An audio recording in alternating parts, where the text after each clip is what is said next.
Oke teman-teman ya, saya lanjutkan untuk materi kita yang kedua. Nah, ini siklus pendataan dan penilaian. Sorry. Siklus pendataan dan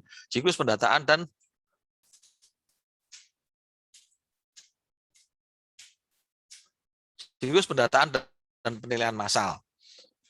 Tapi sebelum saya lanjut ke sini, sebelum saya lanjut ke sini, teman-teman sudah saya berikan materi ini ya. Yang pertama ada materi siklus pendataan dan penilaian dari Dusko ini materinya.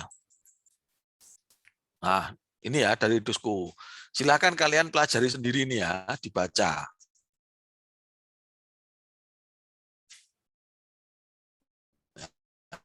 Nanti dibaca. Apa itu macam-macam itu nanti silakan dibaca. Terus kemudian tadi yang diterbitkan oleh DJPK. DJPK ini adalah regulatornya Pemda. Ya, dia juga melakukan pembimbingan kepada Pemda. Salah satunya dalam hal yang lain seperti memberikan dana alokasi umum, dana alokasi khusus gitu ya, pembimbingan yang lain. Nah, pajak dan retribusi daerah, dia salah satunya menerbitkan aturan-aturan pengelolaan PBBP 2. Terus nanti di daerah ditindaklanjuti dengan perda masing-masing kabupaten kota.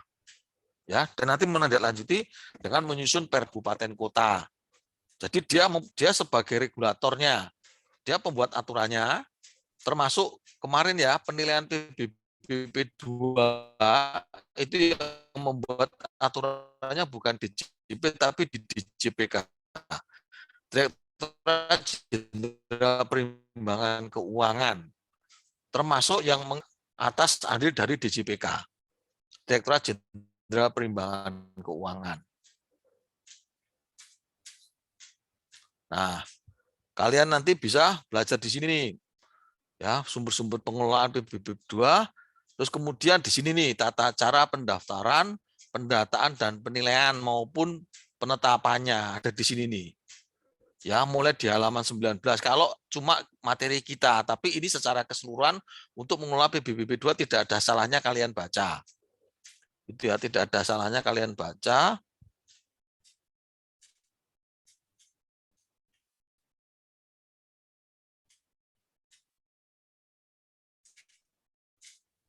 Nah, kita berada di sini. Ya kan? Tata cara pendaftaran, pendataan, penilaian dan penetapan di sini. Nah, di sini. Nah, dia kemarin kan masih merujuk pada undang-undang CAP yang lama kan, yang saya berikan ke kalian kan, masih merujuk kepada CAP 533 tahun 2000 tentang petunjuk pelaksanaan pendaftaran, pendataan, dan penilaian dalam rangka PBB P2 ini sismi opini. Ternyata masih juga digunakan kan oleh DJPK sebagai rujukan yang kemarin saya berikan. Nah, cuman ada beberapa yang berubah nih, CAP 115/2002 tentang perubahan keputusan gitu ya, nanti dicari aja. Nggak akan banyak bedanya. Nah, ini ada beberapa pendataan, caranya seperti apa, itu ya, tahapan pendataan, dan lain sebagainya, kau bisa. Mohon maaf Pak, slide-nya masih slide PPT Pak, share screen-nya. Ya, kalau dari Dusko modulnya tidak lengkap, ya, masih Share screen-nya masih PowerPoint Pak. Sorry. Berarti saya stop share dulu. Saya berarti nggak bisa langsung pindah ya. Oke teman-teman, maaf ya. Sekarang udah. Masih loading Pak. Udah bisa diterimakah yang screen yang baru? Masih loading ya? Sudah Pak, sudah. Teman-teman, saya sementara saya mati dulu kamera ya. Udah. Internet saya memang agak lemot ini.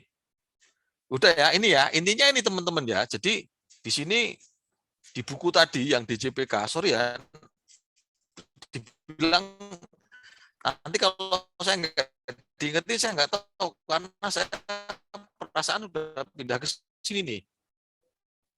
Ini ya, ini ada di sini nih belajarnya. Di halaman ini nih 19, halaman 41. Jangan hanya cuma 20 halaman toh yang dibaca, tapi dibaca semua gitu loh maksud saya. Nah, biar baca sendiri. Nah, kan pendataan apa saja ininya itu ya. Ini screen saya bisa diterima teman-teman ya? Nggak nge-lag kan? Enggak, Pak. Enggak ya. Oke. Nih ya, tadi ya. Nanti kan ada apa namanya? Cap 533 di sini sebentar. Nah, ini cap 533 di sini nih. Ada yang baru di cap 115 PC 2002, tapi ini sepertinya perubahannya nggak terlalu banyak. Dia masih merujuk ke cap 533 PC tahun 2000.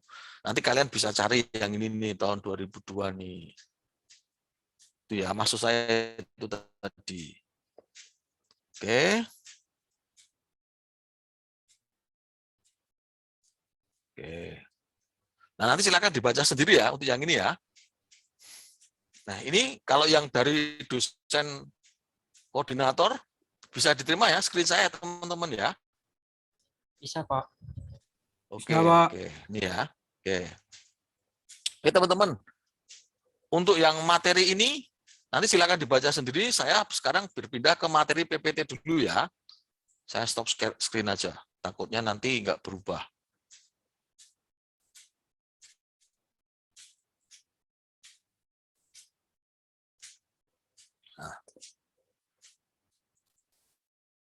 Nah, sekarang saya belajar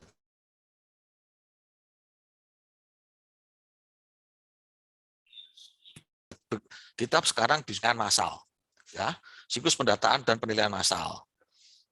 Nah, materinya ada dua, yaitu siklus PBB dan siklus pendataan dan penilaian massal. Kalau siklus PBB itu adalah siklus di mana pemungutan pajak bumi dan bangunan selama 1 tahun pajak dari tanggal 1 Januari tahun pajak sampai dengan tanggal 31 Desember tahun pajak. Itu ya. Nah, siklusnya kalau PBB dimulai dari penerbitan SPPT PBB, cetak massa penerbitan SPBB sampai dengan penagihan aktif, pelaporan dan penagihan aktif, penagihan maupun pelaporan penerimaan pajak bumi dan bangunan.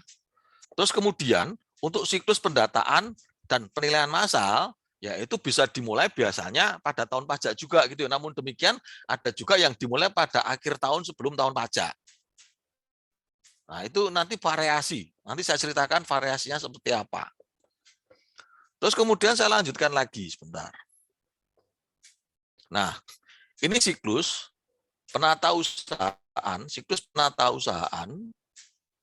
pajak bumi dan bangunan. Ya, diawali dengan penyusunan rencana kerja. Penyusunan rencana kerja ini di sini ya. Maksudnya penyusunan rencana kerja buat apa ini? Penyusunan rencana kerja untuk pemeliharaan basis data atau untuk pembentukan basis data. Pembentukan basis data atau pemeliharaan basis data itu bedanya apa? Kalau pembentukan basis data, itu berarti data-data PBB-nya belum ada. Datanya masih blank semua. Dalam satuan kelurahan itu masih blank semua. Kalau toh sudah ada, itu datanya itu belum mempunyai struktur sismiop. Kalau teman-teman kemarin belajar PBB P2, kan ada struktur NOP di kabupaten kota. Nah, kalau yang berstruktur sismiop, itu NOP-nya kan ada kode provinsi, kode kabupaten kota, kode kecamatan, kode kelurahan atau desa, terus kode NOP yang terdiri dari blok dan NOP. Nah, itu bloknya 00, belum NOP-nya 1 sampai dengan tak terhingga. Itu berarti belum dilakukan pembentukan basis data sismiop namanya. Jadi walaupun dia sudah ditata usahakan menggunakan perangkat komputer atau sismiop, tapi datanya masih belum berupa data sismiop, blok atau NOP. Nah, itu dilakukan yang namanya pembentukan basis data. Terus ada juga yang namanya pemeliharaan basis data. Kalau pemeliharaan basis data, itu adalah datanya, itu sudah ada. Dalam sismiop itu sudah ada. Pembentukan basis data, awalnya di Indonesia dilakukan sekitar tahun 92-93 yang sismiop itu. Sekitar tahun 92-93 dibuat pembentukan basis data. Namun demikian, ada juga daerah-daerah yang strukturnya masih belum berupa sismiop. Biasanya itu daerah-daerah pelosok sana di dekat pantai. Kalau saya dulu pernah tugas di Cianjur, daerah-daerah yang dekat dengan Cianjur Selatan, yang potensinya tidak terlalu besar. Terus kemudian di daerah di lereng gunung yang juga mempunyai potensi yang kurang. Nah, itu biasanya belum dilakukan pembentukan basis data. Datanya sudah ditarik PBB sudah. Namun demikian datanya belum berstruktur sismiop. NOP-nya tadi belum mempunyai blok dan NOP. Nah, kalau yang pemeliharaan, pada umumnya datanya sudah berstruktur sismiop tadi, sudah ada blok dan NOP-nya, terus kemudian diupdate atau dimutakhirkan. Diupdate itu apa? Oh, yang semula tanahnya NJOP-nya 1 juta jadi 2 juta. Yang semula bangunannya tanah kosong, ada bangunannya sekarang menjadi tanah dan bangunan. Yang semula bangunannya itu misalnya 1 lantai menjadi 2 lantai, ya diupdate dengan kondisi pada saat terjadinya pemeliharaan basis data. Gitu ya, disusun dalam penyusunan rencana kerja.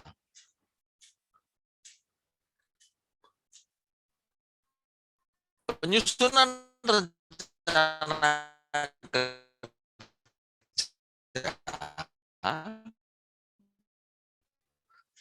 rencana kerja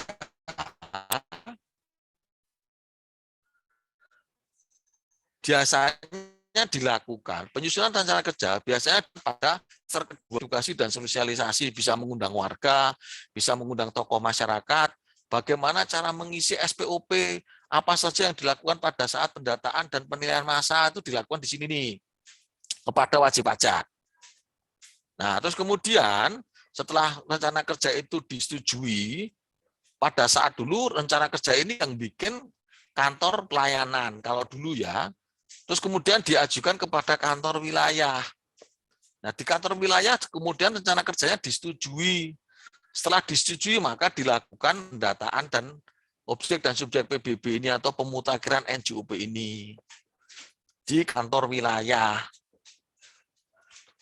Nah, setelah mendapatkan persetujuan dari kantor wilayah, dilaksanakan.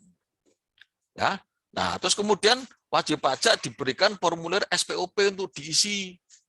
Ini berbeda dengan SPOP pada saat pada PBB perkebunan ya.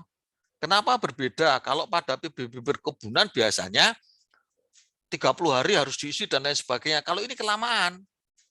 Kalau ini kelamaan, ini pada saat petugas data, apabila si wajib pajak ini tidak mampu untuk mengisi SPOP, biasanya akan dibantu oleh petugas pendata. Walaupun aturannya ada yang kayak ini, penundaan pengembalian SPOP paling lama harus diisi dalam jangka waktu 30 hari kerja dan lain sebagainya, betul. Tapi faktanya di lapangan tidak seperti itu. Kau bayangkan aja melakukan pendataan di lereng gunung, terus kemudian di daerah-daerah yang masyarakatnya di pedesaan yang tidak tulis. Dia gimana cara ngisi SPOP-nya kalau nggak dibantu oleh warga, oleh petugas pendata. Itu ya. Nah, wajib pajak dapat secara aktif juga menyampaikan pembetulannya atau melakukan mutasi subjek pajak pada saat dilakukan pendataan objek tersebut. Jadi misalnya nih, pada saat didata, namanya masih nama pemilik yang lama, pada saat itu juga dia boleh mengajukan perubahan nama. Misalnya rumahmu, dulunya 1 lantai, sekarang jadi 2 lantai pada saat. Nah, setelah dilakukan pendataan selesai, kemudian data-data tadi dari lapangan tadi itu direkam.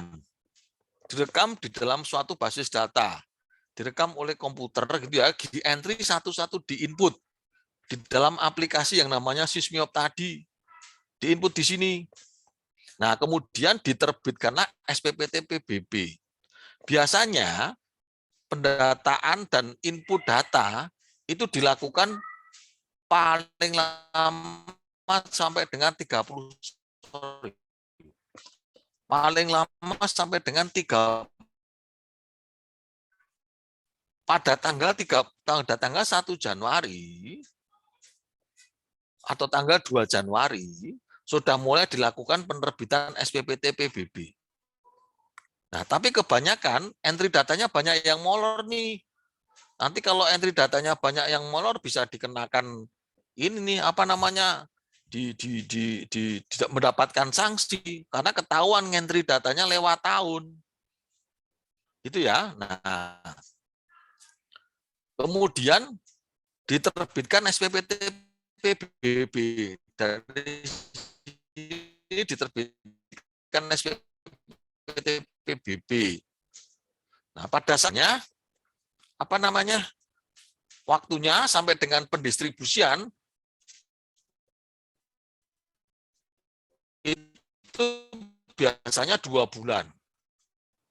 Ada yang 3 bulan tergantung dari masing-masing. Februari SPPT sudah harus sampai kepada wajib pajak kalau di Jakarta. Nah, sehingga jatuh tempo SPPT PBB yang ada di Jakarta untuk PBB 2 itu biasanya adalah tanggal 28 atau tanggal 28 Agustus karena diperkirakan pada tanggal 28 Februari tahun pajak itu SPPT-nya sudah nyampe kepada wajib pajak. 6 bulan setelahnya adalah tanggal jatuh temponya. Gitu ya.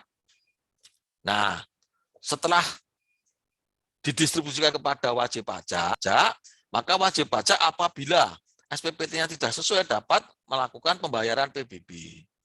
Apabila wajib pajak merasa ada data yang tidak sesuai dapat melaksanakan keberatan. Itu yang melakukan keberatan atau banding. Kalau wajib pajak merasa tidak mampu bayar secara ekonomis, datanya sudah benar. Tapi karena kondisi pandemi, saya tidak punya duit, maka bisa mengajukan pengurangan PBB P2.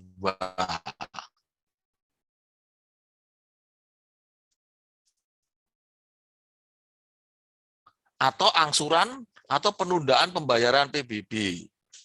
Jatuh tempo tanggal 28 Agustus tidak dibayar, maka mulai dilakukan penagihan aktif. Mulai dilakukan penagihan aktif sampai dengan wajib pajak membayar PBB-nya. Nah, apabila dilakukan penagihan aktif juga tidak jalan, maka akan terus menumpuk nih. Akan piutang PBB-nya akan menumpuk. Nah, bisa diajukan penghapusan piutang PBB atau pemberian insentif. Nah, pada saat wajib pajak ditagih bisa juga dilakukan penagihan aktif dengan menerbitkan STPD, surat tagihan pajak daerah. Atau dilakukan pemeriksaan apabila ada hal-hal yang perlu diperiksa. Tapi sepanjang saya pernah bekerja di bidang PBB P2 ini, P2. Kenapa? Karena di PBB P2 ini pada umumnya hanya sifatnya official assessment. Dia self assessment-nya ada di sini nih pada saat penyampaian SPOP atau pada saat pengisian SPOP. Walaupun dia sifatnya adalah self assessment, tapi kalau misalnya terjadi penyampaian SPPT itu juga masih dicek sama petugas, masih diukur juga. Jadi walaupun namanya self assessment pun itu juga pasti disesuaikan dengan data pendukung atau dilakukan checking di lapangan, peninjauan di lapangan. 100 meter. Bangunan saya luasnya 200 meter. Nah, kalau tanahnya ada buktinya sertifikat, mungkin petugas tidak akan mengukur tanahmu karena sudah dilampirkan sertifikat tanah hak milik dengan luasan 100 meter. Terus kalau kemudian bangunannya biasanya akan dicek melalui IMB-nya. Dalam hal ada IMB-nya. Oh, dalam IMB dicantumkan luas bangunannya 200 meter. Udah nggak perlu dicek kalau seperti itu. Yang penting datanya lengkap, terus kemudian ada fotonya, langsung bisa diterbitkan SPPT PBB. Untuk mengecek dari laporan wajib pajak, diukur membawa pita meteran kalau nggak ada. Jadi walaupun itu namanya self-assessment, tapi dicek juga sama petugas dari pajak daerah. Dicek, oh ukurannya betul, yang kamu ajarkan 200 meter. Terus dicek lagi, oh lantainya keramik, oh atapnya dari triplek, oh gentengnya dari genteng beton, dan seterusnya. Gitu ya, jadi dia di sininya self-assessment, terus kemudian walaupun assessment juga semi official juga sebetulnya, sampai di sini official assessment terus, Fiskus gitu ya, Fiskus yang mengeluarkan SPPT PBB, bukan wajib pajak membayar sendiri atas jumlah pajaknya, tapi sudah dihitungkan dengan SPPT PBB. Oke teman-teman, untuk siklus PBB ada yang mau ditanyakan dulu nggak? Silakan ditanyakan dulu. Kalau ada yang mau ditanyakan terkait dengan siklus PBB.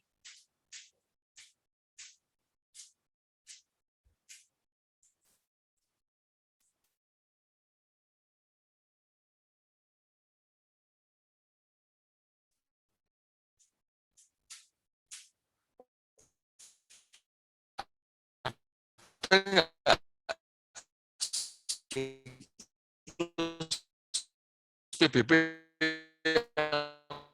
mau ditanyakan.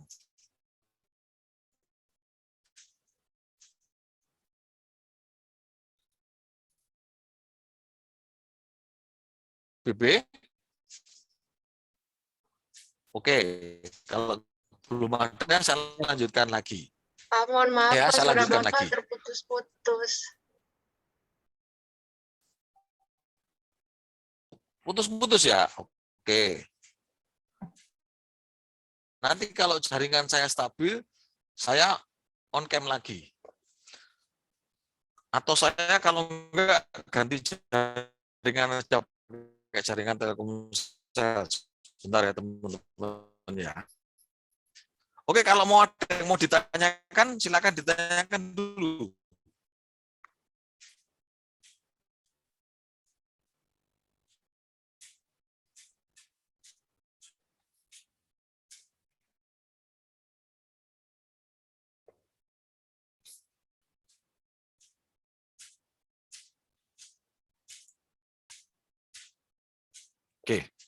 Oke teman-teman, saya sementara off cam dulu sebentar, biar jaringannya stabil dulu. Habis itu saya nanti on kamera lagi.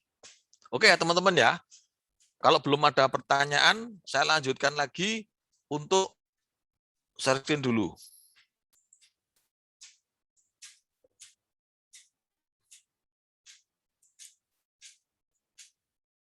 Nah, saya lanjutkan lagi. Nah, kemudian yang kedua, ini adalah siklus untuk pendataan dan penilaian.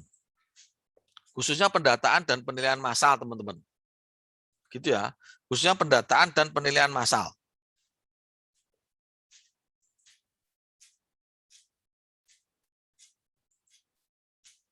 Oke, pendataan dan penilaian massal.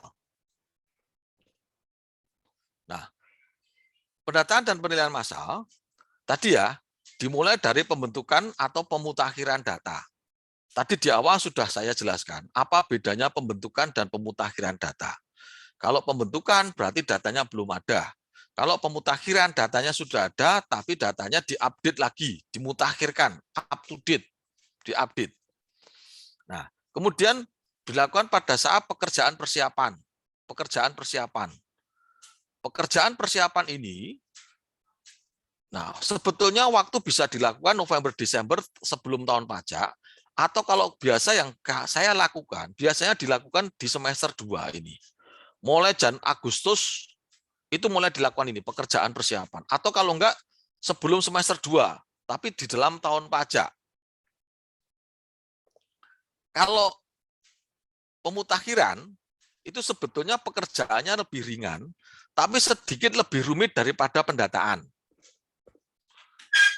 Ya, kalau pemutakhiran data itu pekerjaannya lebih rumit, tapi lebih ringan dari sisi pekerjaan. Kenapa lebih rumit?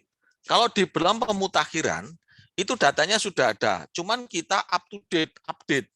Yang semula 1 lantai jadi 2 lantai, yang semula 3 lantai jadi 4 lantai. Ibaratnya gini, kenapa pemutakhiran itu kadang lebih rumit? Karena kalau pemutakhiran sama dengan orang, renovasi rumah sama bangun rumah dari nol, enakan bangun rumah dari nol. Kalau renovasi rumah, itu sudah ada rumahnya, pengen diubah bentuknya, pengen dimacam-macam, itu malah sedikit lebih rumit. Ya, pengalaman saya, pembentukan itu lebih enak. Pembentukan itu kita ibaratnya mewarnai kertas yang masih kosong. Mewarnai kertas yang masih kosong.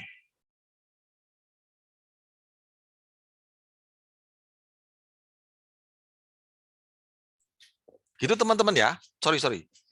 Gitu teman-teman. Jadi kalau pembentukan data, datanya sebelum ada, terus kemudian disebarin SPOP-nya kepada kepada wajib pajaknya. Wajib pajak mengisi SPOP, kita yang memberikan nomor, memberikan NOP-nya. Tapi kalau pemutakhiran, wajib pajak nggak bisa ngisi seenaknya. Karena di data kita, itu sudah ada data-datanya WP. Kalau wajib pajak ngisi seenaknya dia sendiri, data kita yang ada di database kita rusak semuanya. Ya, data yang ada di tempat kita yang di database dengan diperbarui WP disuruh ngisi seenaknya sendiri, rusak data kita. Bisa naik, bisa turun. Nah, jadi kalau saya dulu solusinya, untuk yang pemutakhiran data, itu data di basis data disalin menggunakan SOP. Disalin di SOP-nya, SPOP-nya, LSPOP-nya, itu disalin. Disalin pakai pensil. Disalin pakai pensil. Jadi kita membawa LSPOP yang sudah diisi tapi pakai pensil. Nah, sampai di lapangan, tinggal SPOP itu dicocokkan dengan kondisi yang ada di lapangan. Saya pekerjakan anak-anak SMA yang PKL, anak-anak SEMEA PKL. Saya cetak daftar hasil rekaman, dimasukkan ke SPOP, dibawa oleh pendata ke lapangan. Pendata ke lapangan tinggal nyocokin SPOP yang sudah tadi dipensilin sama anak-anak. Dia tinggal nulis lagi pakai spidol atau pakai boxy di tempat yang sudah dikasih pensil tadi. Jadi datanya nggak akan mungkin ngaco. Tapi kalau orang-orang itu membawa SPOP kosong, datanya berantakan semua. Knob-nya bisa ngaco, terus kemudian luasannya bisa ngaco, nanti akan membuat data kita berantakan. Itu teknis di lapangan, gitu ya. Jadi pada saat pembentukan atau pemutakhiran ini dilakukan penelitian pendahuluan untuk mengetahui kira-kira kalau kita melakukan pembentukan atau pemutakhiran basis data, itu PBB yang akan kita dapat itu signifikan atau enggak. Kalau setelah datanya bagus PBB-nya enggak naik ya percuma. Ya sebetulnya tidak ada pekerjaan yang percuma. Tapi karena kita di sini mau nyari duit buat negara, buat daerah, ya tujuan kita ya pertama ya memang nyari duit dulu. Gitu ya, nyari duit dulu. Karena kalau tidak punya duit, daerah atau negara nggak bisa jalan. Terus kemudian penyusunan rencana kerja. Setelah kita teliti, kita buat penyusunan rencana kerja, kemudian petugasnya tadi kita latih. Nah, terus kemudian dibuat struktur organisasinya. Silakan kalian baca di CAP 533 atau buku. yang saya sampaikan ya. Organisasi untuk pendataan itu apa saja. Terus kemudian menyiapkan sarana prasarana. Sarana prasarana tadi formulir SPOP, alat tulis kantor, membawa meteran. Kalau dulu bawa meteran, kalau sekarang pakai apa? Apa yang pakai laser itu ngitungnya pakai laser? Nah, pakai itu. Terus kemudian melakukan penyuluhan tadi, sosialisasi tadi. Terus penyusunan DBKB, daftar biaya komponen bangunan. Minta data-data ke Dinas PUPR untuk meminta data upah pekerja dan biaya untuk pembangunan misalnya rumah atau misalnya harga satuan bahan bangunan berapa. Terus kemudian membuat konsep peta desa. Peta desa bisa kita peroleh dari Bakor Sultanal, bisa kita peroleh dari Dinas TNI AD, atau bisa kita minta dari tempat-tempat yang memang mempunyai peta. Kalau memang belum ada peta desanya. Nah, terus kemudian membuat konsep peta zona nilai tanah. Dia membuat konsep peta zona nilai tanah. Jadi dalam satu desa, dibuat dalam satu desa atau kelurahan, dibuat blok-blok. Terus atas blok-blok itu nanti dibuat pecah-pecah lagi zona nilai tanahnya. Ya, zona nilai tanah boleh motong blok. Gitu ya, dibuat blok-blok, dibuat zona nilai tanah. Nah, setelah pekerjaan persiapan selesai, maka dikerjakan dengan menggunakan pekerjaan lapangan. Pekerjaan lapangan ini mulai melakukan pengumpulan data. Ya, mulai melakukan pengumpulan data. Kalau yang belum ada NOP-nya enak tadi, langsung dikasih NOP baru.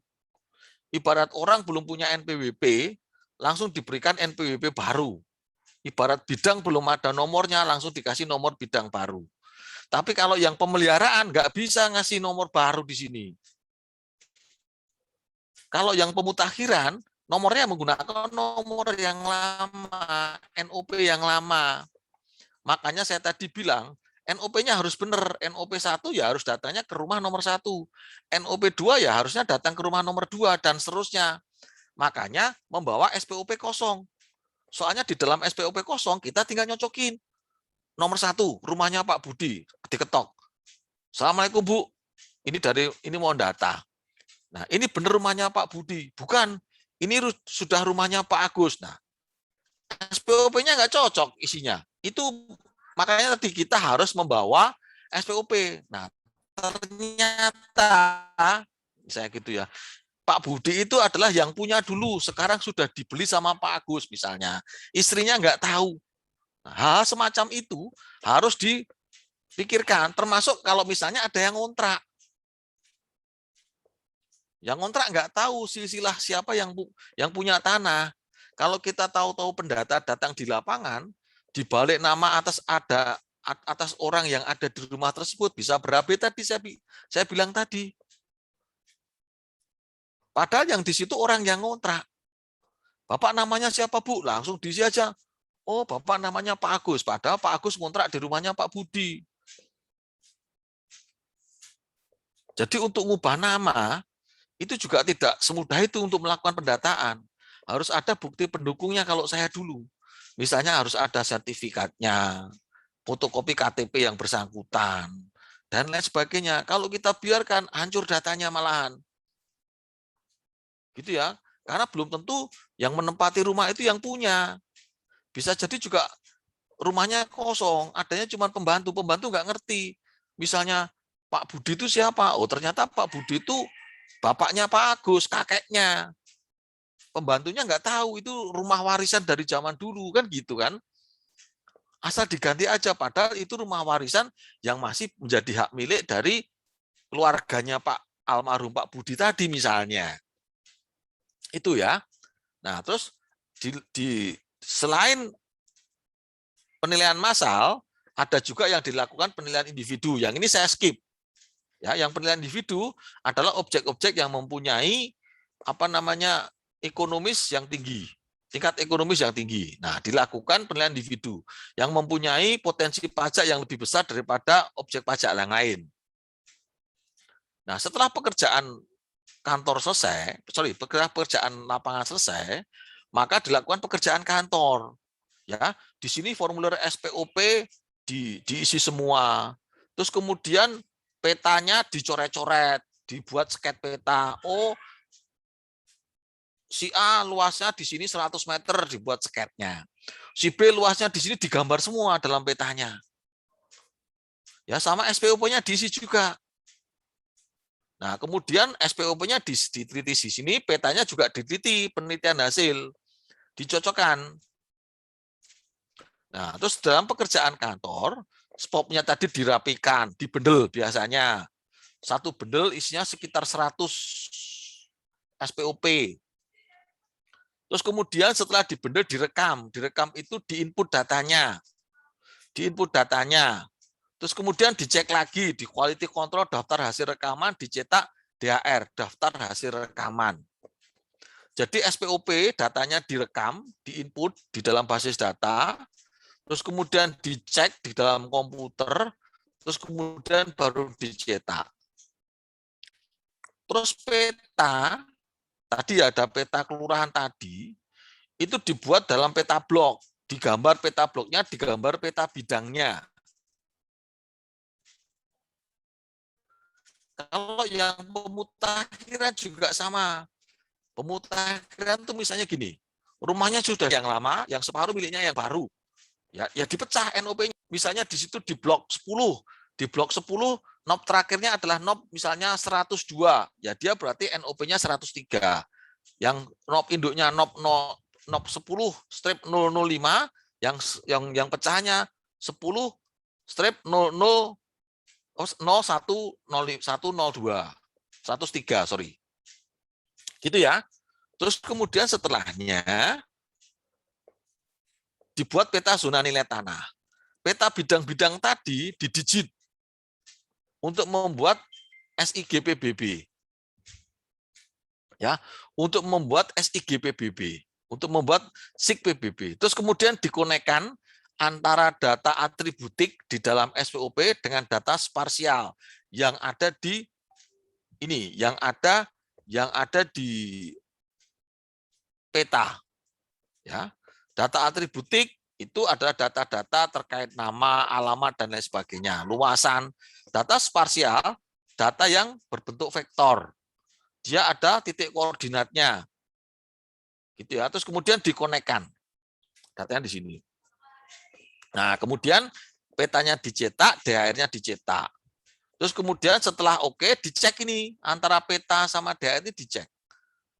Dicek. Jadi sebelum dicetak, itu dicek dulu. DHR-nya dicetak, terus kemudian dicek. Dicek maksudnya dicek itu ini luas tanahnya berapa, namanya siapa, luas bangunannya berapa, namanya siapa, konstruksi penyusun bangunannya apa, misalnya luasan bangunan berapa, terus kemudian ini pasangan batu bata, terus kemudian lantainya keramik, dindingnya pasangan batu bata, penutup dindingnya cat, terus kemudian atapnya menggunakan triplek, gentengnya genteng glasur dan lain sebagainya, atau pakai seng dan lain sebagainya. Nah, itu dicek di sini. Nah, setelah oke baru dicetak. Gitu ya. Namun sebelum ini dicetak, sebetulnya ada bagian lagi yang ini DBKB ini juga sama sebetulnya, di entry dulu. DBKB ini di entry dulu di dalam Sysmiop dulu. Fungsinya apa? Fungsinya supaya menggunakan daftar biaya komponen yang terbaru. Jadi kalau kita mau menerbitkan SPPT tahun 2022, maka DBKB yang digunakan adalah DBKB yang tahun 2022. Yang kita mintakan sekarang untuk berlakunya di tahun depan, di tahun 2022. Gitu teman-teman, untuk yang siklus pendataan dan penilaian. Ada yang mau ditanyakan enggak untuk siklus yang pendataan dan penilaian ini? Silakan kalau ada yang mau ditanyakan. Izin bertanya, Pak. Oke, silakan Tiara. Waktu semester kemarin tuh kan saya pernah itu Pak ada tugas suruh survei terkait PBB P2. Nah, itu yang saya survei tetangga-tetangga saya tuh rata-rata nggak pernah ngisi SPOP, Pak. Nah, itu berarti kebanyakan diisikan oleh petugasnya atau bagaimana ya, Pak? Oke, sebentar. Kalau untuk daerah-daerah apa ya?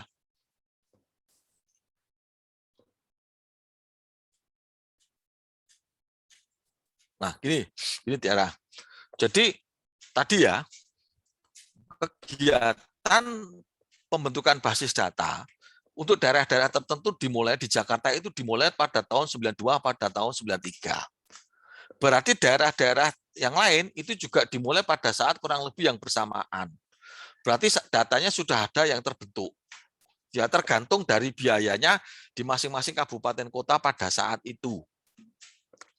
Nah, apabila memang sudah ada datanya, maka kalau misalnya tidak diberikan SPOP, maka SPPT PBB akan terbit menggunakan data yang lama.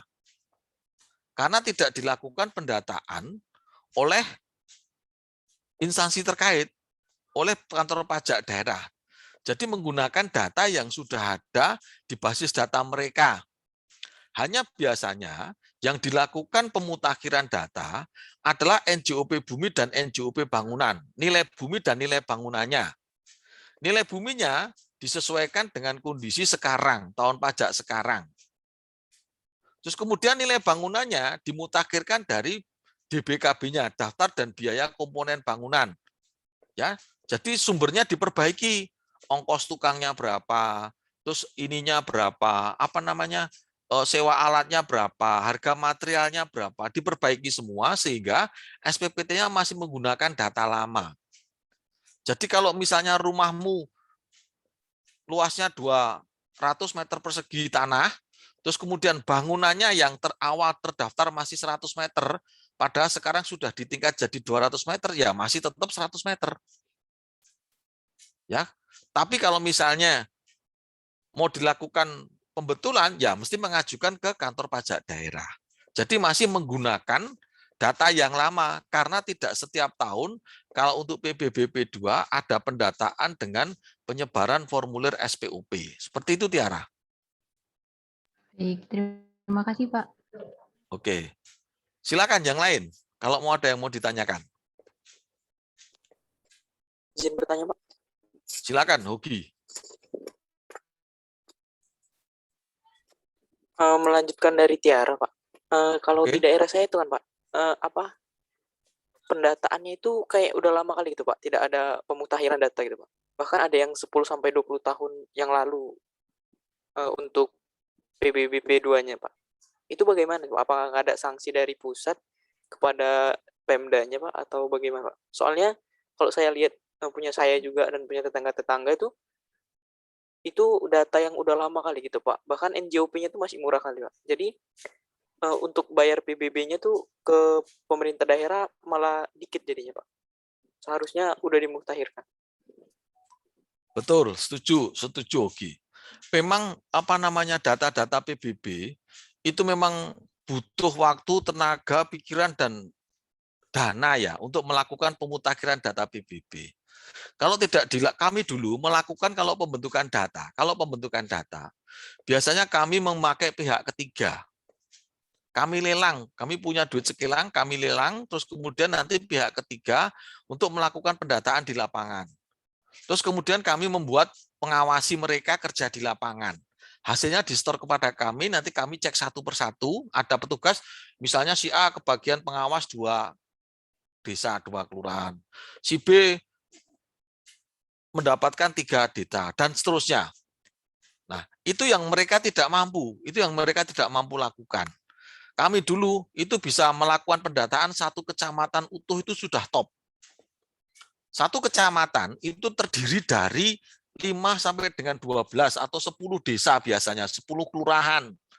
Itu bisa kami garap dalam jangka waktu 1 tahun itu sudah bagus. Nah, itu yang mungkin tidak mereka lakukan karena mereka tadi sumber dayanya juga masih kemampuannya terbatas, terus kemudian dananya juga tidak ada, terus yang terakhir potensi pajaknya nggak digarap dengan baik. Mungkin kalau di kota mereka konsen ke sana karena memang di kota NJOP-nya selalu meningkat. Tapi kalau di desa, akhirnya NJOP-nya tidak digarap. Akhirnya benar kata Hoki tadi. Misalnya, di tempatmu misalnya, tanah per meter masih 100. Padahal sebetulnya harga fix di lapangan itu 1 juta. Tapi mereka tidak mau garap itu. Dibilangnya nanti kalau dinaikkan WP-nya teriak, nanti kalau tidak ini, ya salahmu maksudnya salahnya petugas pajak daerah. Kenapa enggak kamu naikkan dari awal? Di Jakarta pada saat serah terima dari DJP ke pemerintah provinsi langsung 3 tahun atau 4 tahun nggak pernah dimutakhirkan, datanya dimutakhirkan. Banyak yang teriak-teriak, tapi mereka juga memberikan pengurangan, ada pembebasan denda, insentifnya, atau kalau nggak dinaikkan secara bertahap. Tapi kan setidaknya NJOP-nya sudah sesuai dengan nilai pasaran. Kalau sekarang di tempatmu misalnya NJOP-nya masih 100.000, padahal nilainya di sana nilai pasar sudah 1 juta. Dia nggak mau naikin lagi. Nanti di tahun 2022 sudah naik. NJOP-nya masih 100.000, nilai pasarnya sudah naik jadi 1.200.000. Terus kemudian nanti di tahun 2023 dia nggak mau naikin lagi. NJOP-nya nilainya sudah naik jadi 1.500.000. Jaraknya sudah makin jauh dengan nilai pasar. Nah, kalau di DJP dulu, patokannya NJOP itu paling tidak minimal adalah 80% dari nilai pasar. Jadi kalau nilai pasarnya itu 1 juta, maka minimal NJOP-nya harus 800.000. Ya, itu yang namanya ASR, Assessment Self Ratio. Kalau misalnya nanti teman-teman mau melakukan penelitian untuk tugas akhir untuk tugas akhirnya kalian semua, nah bisa membuat assessment self ratio. Jadi perbandingan antara NJOP dibandingkan dengan nilai pasar di lapangan. Nah, kalau kamu sudah pernah melakukan penelitian itu kan enak, tinggal NJOP-nya berapa di tiap kabupaten atau di desa itu, dibandingkan, ngambil sampel beberapa, dibandingkan dengan nyatanya di lapangan itu berapa. Nah, nyatanya di lapangan itu kamu bisa ngambil data dari transaksi jual beli yang terjadi atau data-data di kelurahan. Gitu, Hoki, penjelasan saya. Pak, terima kasih, Pak. Oke, yang lain kalau masih ada.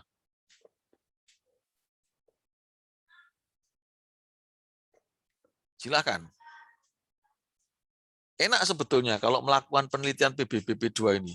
Tinggal ngelihat, pasti selisih antara NJOP sama nilai pasar sesungguhnya. Karena orang pemerintah daerah ini dalam tanda kutip agak sedikit malas-malas untuk ke lapangan untuk mengupdate datanya. Nanti dibilangnya WP-nya nanti marah-marah kalau dinaikin tinggi-tinggi. Lah kalau nggak kamu naikin dari sekarang mau kapan lagi? Selisihnya makin jauh kalau nggak dinaikin sekarang. Ya dinaikin, tapi ada insentifnya. Misalnya diberikan pengurangan, terus ada diperkenankan untuk mengangsur, kayak DKI misalnya, dendanya dihapus, diputihkan, dan lain sebagainya, harus ada terobosan. Cuman kalau kita bayar PBB, kalau untuk transaksi jual beli, kita bayar sesuai dengan SPPT PBB, dia nggak mau. Misalnya di tempatmu terjadi transaksi jual beli. Kita cantumkan harga pasarnya katakanlah 200.000 aja. Dia tahu loh, Pak, di situ kan pasarannya 1 juta. Kenapa di sini cuma 200.000? Lah NJOP-mu aja cuma 100.000. Saya sudah di atas NJOP. Padahal mencari harga transaksi itu tidak mudah. Dia bisa membuktikan dari mana? Nggak bisa dia membuktikan dari mana. Dia cuman, kalau lu nggak bayar sesuai dengan yang saya tetapkan, atau yang saya minta, nggak akan saya validasi, nggak akan saya teliti SSB BPHTB-nya. Biasanya orang daerah seperti itu. Oke teman-teman, nggak ada lagi pertanyaan? Oke ya, saya lanjutkan kalau nggak ada. Bertanya, Pak.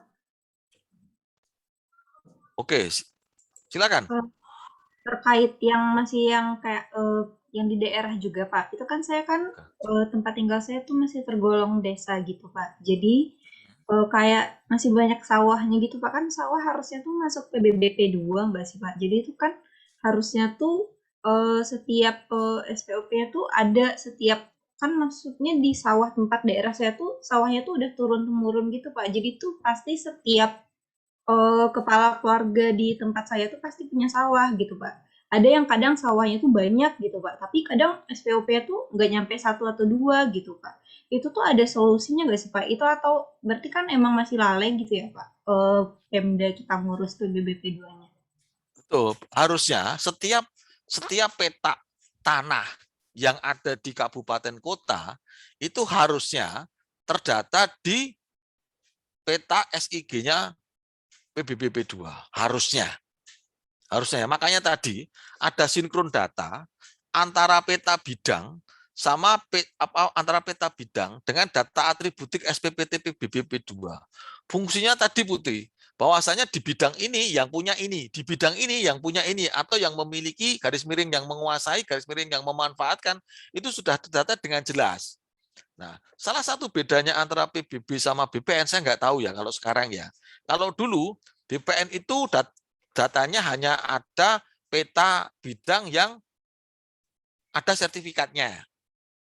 Tapi mungkin kalau sekarang sudah dipetakan semua. Tapi kalau PBB itu harusnya sudah semua bidang itu kena PBB. Konsep PBB dulu, semua bidang itu kena PBB, namun demikian ada juga yang tidak dikenakan PBB. Semua bidang itu ibaratnya merupakan objek pajak yang bisa dikenakan PBB. Namun ada objek yang tidak dikenakan PBB kayak bangunan untuk museum, terus masjid, terus sekolah milik pemerintah daerah, sekolah milik pemerintah pusat, dan lain sebagainya. Itu tetap digambarkan di dalam peta PBB-nya. Namun atas bidang itu tidak dikenakan PBB. Tapi tetap ada gambarnya, tetap ada datanya semuanya. Tapi tidak keluar SPPT PBB-nya karena dianggap sebagai fasilitas umum atau objek yang tidak dikenakan pajak. Nah, harusnya sawah-sawah tadi Putih itu sudah tergambarkan di dalam peta-peta, terus kemudian ada SPPT PBB-nya. Nah, kadang-kadang kalau saya dulu pernah tugas di daerah, yang nakal itu kelurahan. Kenapa kelurahannya nakal? Kelurahannya nakal itu gini, orang desa, wong ini sawah saya turun-temurun, saya nggak mau bayar pajak. Akhirnya SPPT-nya itu nggak diserahkan sama orang kelurahan ke yang bersangkutan, karena dia nunggak pajaknya. Sama orang kelurahan dimintakan ke kantor pajak untuk dihapus PBB-nya. Kenapa? Karena kalau banyak tunggakan di kelurahan atau di desa, lurah atau kepala desa dianggap tidak berprestasi karena banyak sekali terjadi tunggakan di desanya atau di kelurahannya.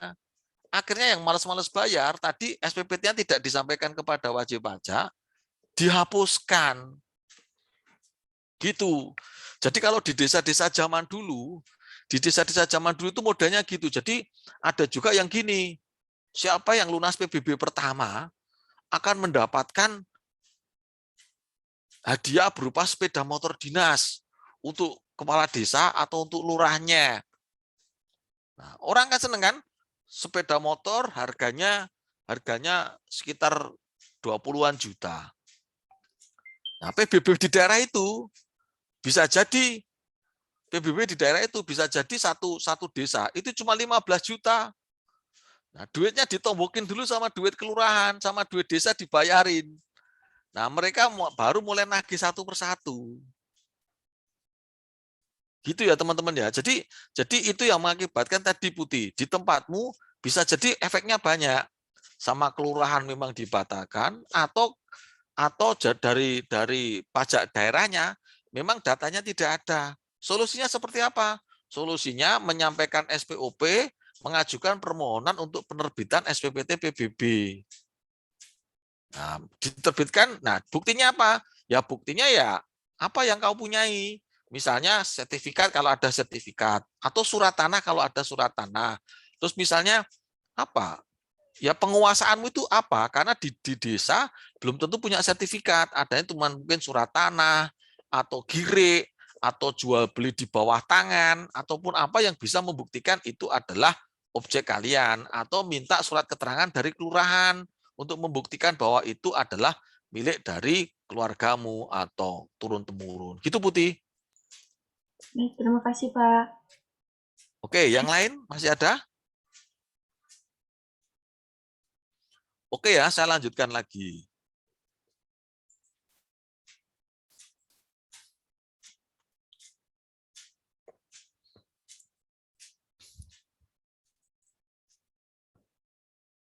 Nah, siklus pendataan dan penilaian massal.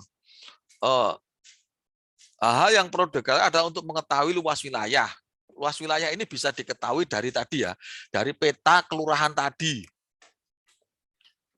Luas wilayah dibandingkan dengan luas wilayah yang dapat dipajaki, terus dibanding dengan luas wilayah yang sudah dikenakan pajak. Nah, perkiraan luas tanah dan bangunan dapat dikenakan PBB, perkiraan luas tanah yang sudah dikenakan PBB. Jadi ini ada mungkin yang belum terdata, mungkin ada apa ya, misalnya kayak sengketa sehingga tidak diterbitkan SPPT PBB-nya sebelum sengketa diselesaikan dan macam-macam. Jadi berdasarkan peta wilayah ini kita akan mengetahui wilayah dalam satuan apa desa atau kelurahan. Terus kemudian ada luas yang bisa dikenakan PBB, ada luas yang tidak bisa dikenakan PBB. Maksudnya luas bisa dikenakan PBB itu gini. Dalam satu luasan desa ada sungai, ada jalan, ada bangunan-bangunan umum yang tidak dapat dikenakan PBB. Gitu ya. Jadi jalan kan tidak dikenakan PBB. Terus kemudian ada masjid, ada bangunan sekolah dasar, ada bangunan kantor desa, itu kan tidak dikenakan PBB. Terus ada juga misalnya memang tadi kayak si Putih tadi di sawah-sawahnya belum terdaftar. Nah, terus kemudian jumlah wajib pajak orang pribadi yang terdaftar, jumlah WP atau objek pajak yang terdaftar, kemudian jumlah pokok ketetapan tahun sebelumnya. Pokok ketetapan itu adalah jumlah PBB tahun sebelumnya. Jadi jumlah PBB tahun sebelumnya misalnya berapa juta. Terus setelah dilakukan pendataan nanti akan naik berarti berapa juta. Dengan diharapkan datanya bagus, pokok ketetapan PBB-nya juga akan meningkat. Terus untuk melihat perkiraan harga jual tanah tertinggi dan terendah, ya, tapi pada umumnya dia dalam zona-zona nilai tanah. Terus kemudian perkiraan harga bahan bangunan, kalau ini biasanya mencarinya dalam satuan kabupaten kota. Kalau yang harga jual tanah dan bangunan, kalau harga jual tanah ini untuk mencari nilai tanah. Ini dalam satuan desa. Ya, dalam satuan desa. Dalam satuan desa atau dalam satuan kelurahan dicari nilai jualnya untuk mengetahui, oh jalan ini NJOP-nya sekian. Oh jalan ini NJOP-nya sekian. Oh gang ini NJOP buminya sekian. Nah, itu dalam satuan desa. Terus kalau harga bangunan ini dalam satuan kabupaten atau kota. Jadi misalnya mau di gunung maupun di pantai gitu ya, luasnya dari gunung sampai ke pantai, itu harga bahan bangunannya di kota tersebut dianggap sama. Ya, dalam satu kota kabupaten dianggap sama. Makanya menggunakan harga yang berlaku di daerah itu menggunakan dasar dari PUPR, Dinas Pekerjaan Umum dan Perumahan Rakyat, yang diambil datanya dari mereka untuk mendapatkan data resource harga bahan bangunan. Nah, terus kemudian ada peta dan pembukuan PBB. Peta tadi ada peta blok, ada peta zona nilai tanah, maupun peta desa pelurahan gitu ya. Terus kemudian pembukuan PBB biasanya sekarang sudah menggunakan Sysmiop, jadi sudah tidak menggunakan pembukuan PBB lagi. Nah, ini adalah penyusunan rencana kerja. Penyusunan rencana kerja itu biasanya dilakukan untuk membuat kira-kira mana saja yang mau dilakukan pemutakhiran data atau pemeliharaan basis data. Nah, nanti kalian bisa lihat contoh rencana kerja itu di Cap 533 kemarin yang saya sampaikan ke kalian semuanya. Silakan dilihat di sana. Gitu ya. Silakan kalian lihat di sana rencana kerjanya dan pekerjaan yang dilakukan apa saja bisa kalian lihat di sana. Intinya dengan adanya rencana kerja itu kurang lebih dibutuhkan dana berapa, terus berapa kelurahan atau berapa desa yang akan dilakukan pemeliharaan atau pemutakhiran basis data. Jadi kalau kegiatan pemeliharaan atau pemutakhiran basis data, pada umumnya dengan menggunakan skala desa atau kelurahan. Satu desa itu dilakukan pemeliharaan basis data. Satu kelurahan itu dilakukan pemeliharaan basis data atau pembentukan basis data. Biasanya seperti itu. Jadi dilakukan pemeliharaan dalam kondisi satu desa atau satu kelurahan utuh biasanya. Terus, nah, ada yang namanya pendaftaran, ada yang namanya pendataan, ada yang namanya penilaian gitu ya. Kalau pendaftaran jelas objek tersebut belum didaftar atau belum terdaftar di dalam basis data PBB. Oleh karena itu, perlu dilakukan pendaftaran dulu, didaftarkan di kantor PBB atau di kantor yang menangani pajak bumi PBB P2. Nah, setelah didaftarkan, maka dilakukan pendataan terhadap objek tersebut di data. Punyanya siapa, miliknya siapa. Nah, biasanya kalau pendaftaran itu biasanya wajib pajak aktif datang ke kantor. Nah, setelah wajib pajak aktif datang ke kantor, petugas dari kantor pajak datang untuk melakukan pendataan dan penilaian di lapangan dengan menggunakan tadi formulir SPOP formulir SPOP yang disampaikan oleh wajib pajak dicek di lapangan. Tadi misalnya luas tanahnya 200, oh buktinya sertifikat, betul. Luas tanahnya 200, nggak perlu dicek lagi. Terus bangunannya nih, dia ngomong bangunannya 100 meter. Tapi ternyata dia tidak membawa bukti pendukungnya, atau memang tidak ada bukti pendukungnya, terpaksa petugas datang ke lapangan, ngecek bawa meteran untuk mengukur bangunannya berapa, kemudian untuk mengidentifikasi penyusun bangunannya apa saja, dilakukan pendataan di lapangan. Nah, kemudian dilakukan penilaian, kalau penilaian ini menggunakan zona nilai tanah, gitu ya, menggunakan zona nilai tanah untuk tanahnya, dan kemudian menggunakan DBKB untuk melakukan penilaian terhadap bangunannya. Itu ya, jadi dilakukan penilaiannya. Terus saya lanjutkan lagi. Nah, kegiatan untuk pendataan, pemeliharaan basis data gitu ya, kemudian ada yang dilakukan secara aktif maupun dilakukan secara pasif. Kalau secara aktif, itu berarti Fiskus datang ke lapangan, melakukan pemutakhiran data dengan misalnya penyampaian formulir SPOP dan lain sebagainya. Secara pasif, itu datangnya dari WP, artinya WP-nya yang aktif. Tadi, misalnya, si Putih tadi,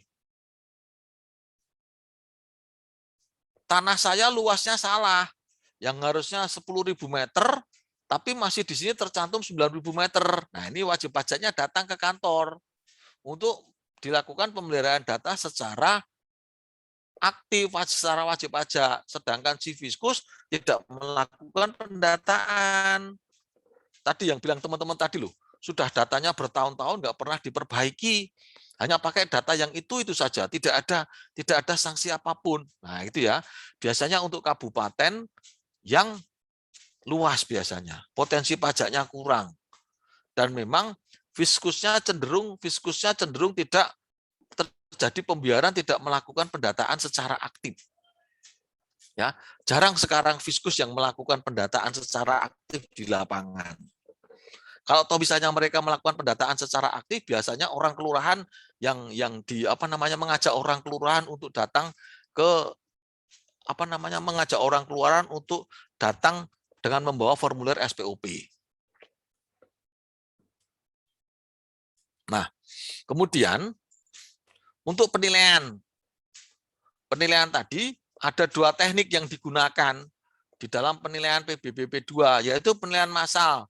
Digunakan objek-objek standar, perumahan, terus kemudian ruko, terus kemudian tanah yang luasnya tidak lebih dari 10.000, ataupun bisa juga dengan objek yang non standar, misalnya luas tanahnya lebih dari 10.000 tadi.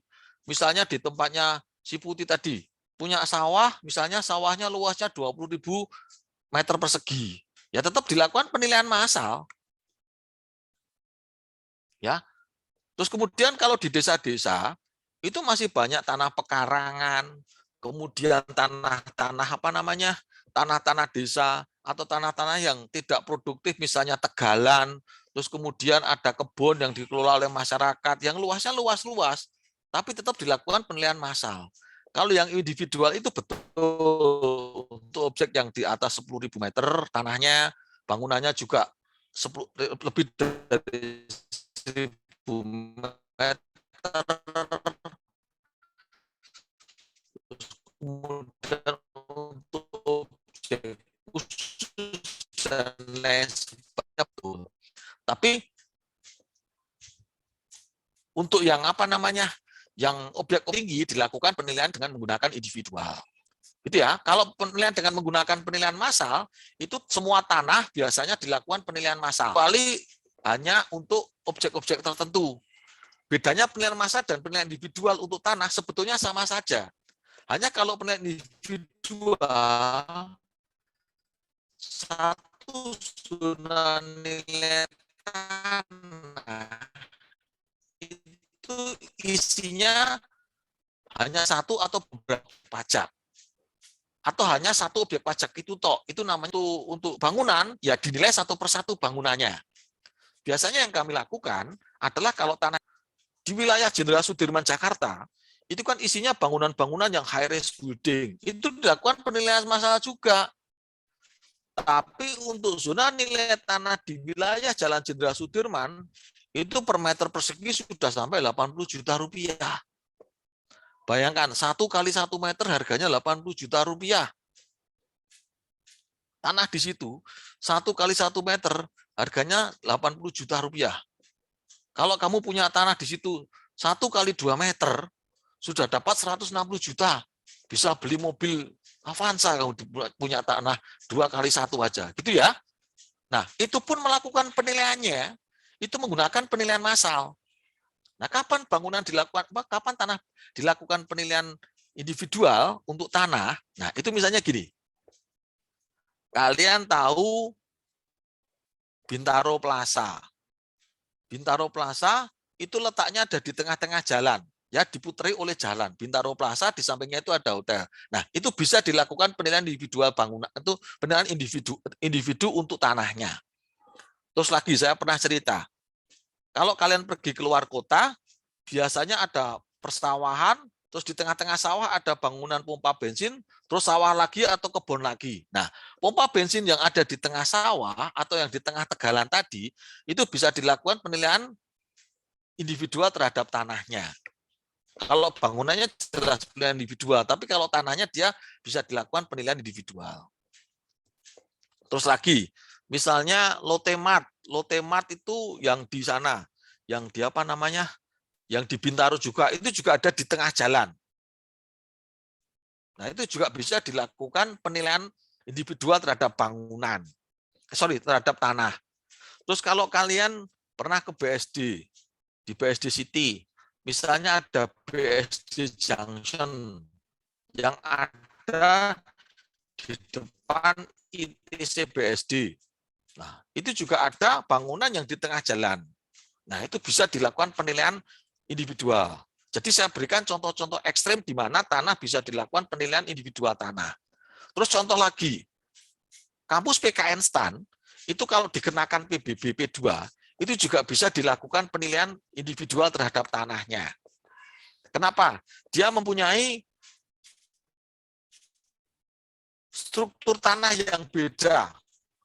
Depannya menghadap Bintaro Utama Raya, belakangnya menghadap Ceger. Itu kalau diikutkan di Bintaro Utama Raya, depannya juga nggak lebar, tapi yang ada yang lebar itu di tengah-tengahnya, mengembung di tengah-tengahnya. Kalau ikutkan di Ceger Raya juga nggak bisa, karena di Ceger Raya pun juga hanya gang sempit, gang kecil, satu gang. Nah, jadi kalau misalnya PKN STAN itu dikenakan PBBP 2, maka atas PKN STAN pun sebetulnya layak untuk dibikinkan zona nilai tanah tersendiri yang berbeda dari lingkungan sekitarnya. Gitu teman-teman ya. Nah, sekarang untuk bangunan. Kalau bangunan, penilaian massal itu menggunakan DBKB yang terintegrasi dengan DBKB yang ada di basis data Sysmiop, ada di sistemnya Sysmiop. Jadi DBKB itu ada dua, DBKB massal, DBKB 2000. Untuk mahasiswa saya yang pernah ikut kuliah dengan saya penilaian properti residensial, saya memberikan DBKB kepada kalian. Itu yang namanya DBKB individual. Nah, itu yang namanya CAV. Itu yang namanya CAV. Kalau DBKB yang ada di program Sysmiop, ini yang namanya CAMA-nya. Ya, namanya CAMA. Computer Assisted Valuation Mass Appraisal, CAMA. Gitu ya. Jadi yang namanya CAMA itu yang untuk penilaian massal ini, yang namanya DBKB tok. Yang DBKB 2000 itu yang digunakan untuk penilaian individual bangunan. Nah, bedanya apa? Bedanya DBKB 2000 itu komponen-komponen bangunannya lebih lebih rumit, lebih banyak dibanding dengan penilaian massal. Terus kemudian biasanya resource harga bangunan yang dimasukkan ke dalam DBKB 2000 sama DBKB massal itu berbeda. Jadi kalau dalam penilaian massal, harga satu sak semen itu misalnya 50.000, pada di lapangan harganya sudah 60.000. Tapi kalau di individual dimasukkan 60.000 semuanya. Kenapa beda? Karena massal ini kena semua mengenakan pada semua masyarakat, lapisan masyarakat. Kalau individual dikenakan kepada orang-orang yang memang punya penghasilan di atas rata-rata atau objeknya memang objek yang berbeda. Gitu ya teman-teman ya, tentunya seperti itu. Terus saya lanjutkan lagi. Nah, hasil keluarannya dari penilaian tadi, pendataan tadi adalah peta desa atau peta kelurahan. Peta desa atau peta kelurahan, terus kemudian dibikin peta blok. Peta desa, peta kelurahan sebetulnya minta dari Bakor Sutanal atau instansi yang mengurusi peta ada. Kemudian peta blok. Peta blok itu artinya ada blok-bloknya, kemudian sudah ada peta bidangnya. Terus kemudian peta zona nilai tanah, ada warna merah, kuning, hijaunya. Terus aja daftar hasil rekaman tadi. Dari formulir SPOP direkam, terus kemudian dicetak. Itu yang namanya daftar hasil rekaman tadi. Nah, oke teman-teman. Untuk materinya seperti itu, silakan kalau misalnya ada yang mau ditanyakan.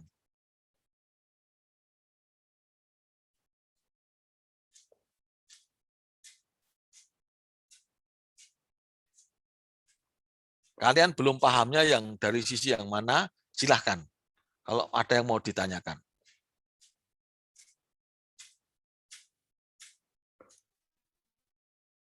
Sudah paham semua?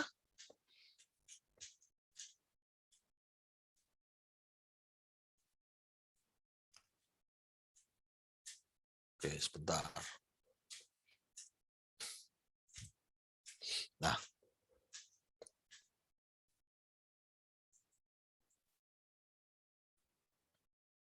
Nah, ini contoh penilaian massal untuk bumi ya.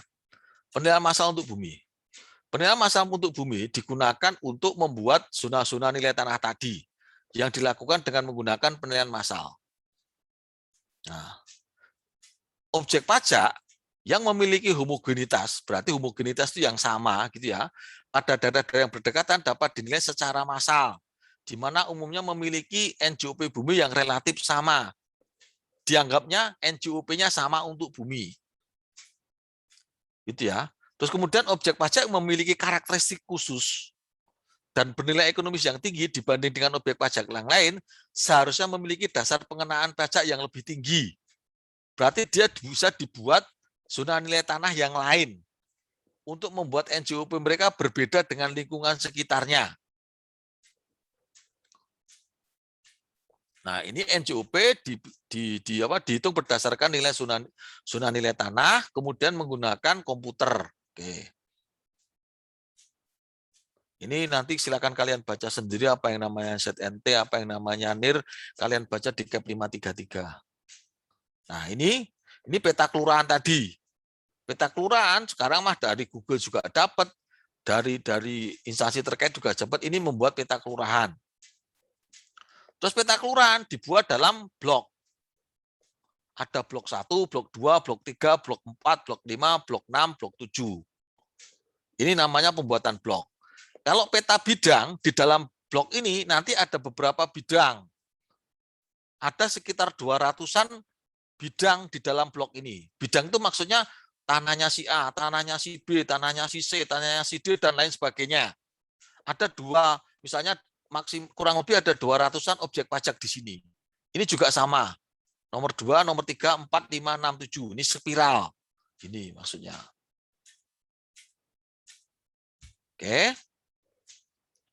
Nah, ini kan 200, luasnya 15 hektar. Terus kemudian dibuat zona nilai tanah. Nah, dianggapnya dalam warna kuning itu nilainya di sini sama. Bidang-bidang rumah yang ada di bidang-bidang tanah dan bangunan yang ada di warna kuning itu mempunyai nilai yang sama, mempunyai NJOP yang sama.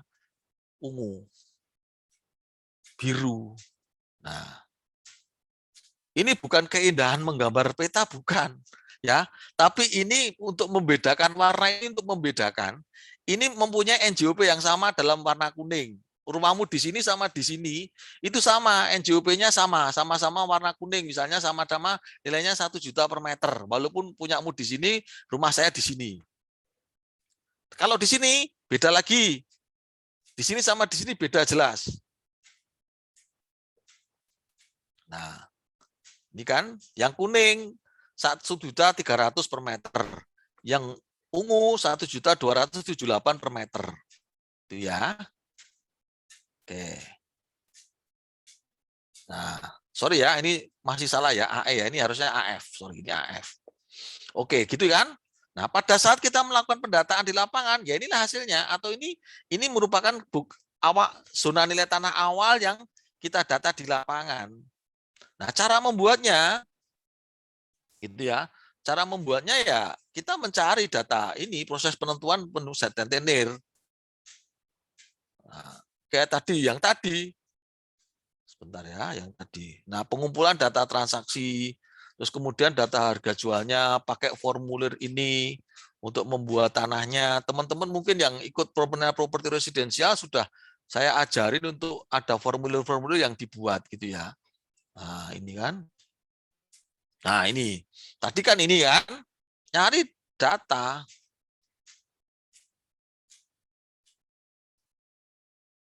Sorry. Nah, ini nyari data taburan. Ini data apa? Data transaksi jual beli atau data penawaran. Dalam satu zona nilai tanah minimal diusahakan ada 3. Misalnya AA ada 4 data transaksi, data nomor 2, nomor 10, nomor 9, nomor 8. Dipakai semuanya, dilakukan penyesuaian terus dirata-rata boleh. Cuma dipakai 3 juga nggak apa-apa. AB juga gitu, ada data 4, data 3, data 6, dilakukan penyesuaian pakai adjustment, terus kemudian ketemu nilainya di sini. Nah, terus kemudian kalau AC kok cuma ada 1 AC, data nomor 5, dia boleh pakai datanya AD juga boleh, pakai datanya ini juga boleh, toh ini juga tidak terlalu jauh. Dia boleh pakai data nomor 6, nomor 5, dan nomor 7, tentunya dilakukan penyesuaian. Nomor 6 disesuaikan ke nomor 5, nomor 7 disesuaikan ke nomor 5, terus dibagi 3, di rata-rata bagi 3. AE ini kok nggak ada di sini. Anunya apa namanya? Data transaksinya dia boleh pakai nomor 16 bisa. Pakai nomor 1 boleh, pakai nomor 7 juga boleh untuk disesuaikan di sini. Atau misalnya menggunakan zona nilai tanah ini. Zona nilai tanah AD dibandingkan dengan AE, zona nilai tanah AC dibandingkan dengan AE, zona nilai tanah AG dibanding dengan AE juga boleh. Gitu ya, ini yang namanya peta zona nilai tanah. Cara mencarinya dari harga transaksi ini. Untuk 3 data transaksi ini untuk mengadjust, untuk menilai satu kawasan, satu zona. Kalau individual, 3 data ini hanya digunakan untuk menilai satu bidang tanah. Tapi kalau dalam penilaian massal, 3 data transaksi ini digunakan untuk menilai satu zona. Itulah bedanya penilaian massal sama penilaian individual. Kalau penilaian individual 3 data untuk satu bidang tanah, tapi kalau massal 3 data digunakan untuk satu zona nilai tanah. Ya, itulah bedanya. Nah, ini contoh seperti ini. Nah, ini dibagi zona-zona nilai tanah. Nih. Terus nyari data transaksinya. Rumah-rumah yang dijual. Nah, ini zona nilai tanahnya. Dibuat ini. Oke ya. Gitu ya teman-teman ya. Jadi ada penyesuaian-penyesuaian juga sama penyesuaiannya dengan menggunakan penilaian dengan menggunakan pendekatan data pasar. Nah, zona nilai tanah ini boleh diubah. Kalau memang waktunya sudah sudah tidak sesuai, misalnya sekarang zona AA ini sudah tidak lagi sama dalam satu kuning tadi, boleh dipecah, boleh. Justru itulah fungsinya dilakukan pemutakhiran data.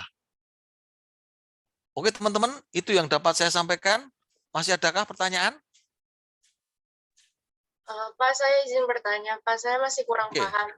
Itu yang pembagian zona nilai tanahnya itu kan berdasarkan harga transaksinya kan, Pak? Harga transaksi. Berdasarkan tadi homogenitas tadi. Berdasarkan homogenitas tadi. Jadi diperkirakan di zona ini itu dalam satu kawasan ini nilai tanahnya sama. Jadi data transaksi tadi itu data transaksi penjualan tanah dan bangunan maksudnya, Pak? Iya, tapi yang digunakan kan tanahnya karena untuk mencari nilai tanahnya. Oh, berarti perlu dikurangi lagi sama nilai bangunannya, Pak? Betul, perlu dikurangi lagi sama nilai bangunannya. Jadi data transaksi itu dibuat untuk menilai tanahnya, bukan menilai tanah dan bangunan. Karena tadi kan yang mau kita buat adalah zona nilai tanah dalam satu kawasan tertentu. Nah, Ya, data jadi, silakan. Maaf Pak, data transaksinya itu berarti bangunannya itu harus yang ini ya Pak, berarti yang sejenis gitu, maksudnya mirip-mirip gitu ya Pak? Sebenarnya tidak harus.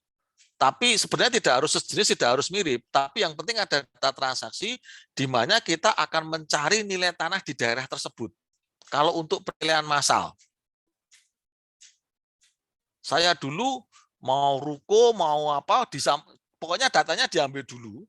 Nanti dicari data yang paling sesuai. Karena tidak mudah untuk mencari data. Ya kalian bayangkan saja, dalam satu kelurahan tadi, dalam satu zona nilai tanah, minimal harus ada 3 data. Kalau dalam satu kelurahan ada banyak zona nilai tanah, berapa data yang harus dikumpulkan? Apakah orang kabupaten kota sanggup untuk melakukan penilaian itu? Ya baik Pak, terima kasih Pak. Oke ya teman-teman ya. Karena waktunya sudah habis teman-teman ya, saya butuh waktu untuk melakukan update data di portal PKN STAN. Mungkin kuliahnya bisa saya akhiri, tapi sebelum saya akhiri teman-teman, sorry sebentar.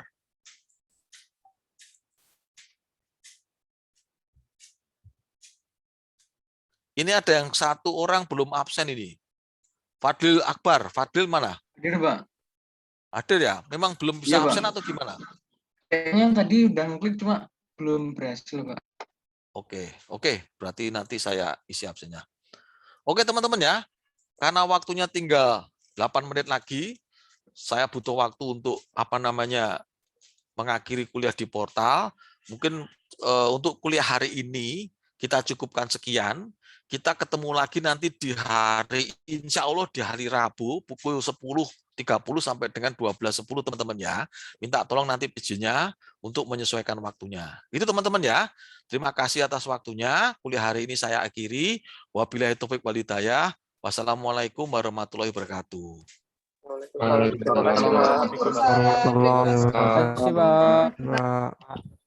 Oke teman-teman ya, ini saya akhiri ya, saya end ya.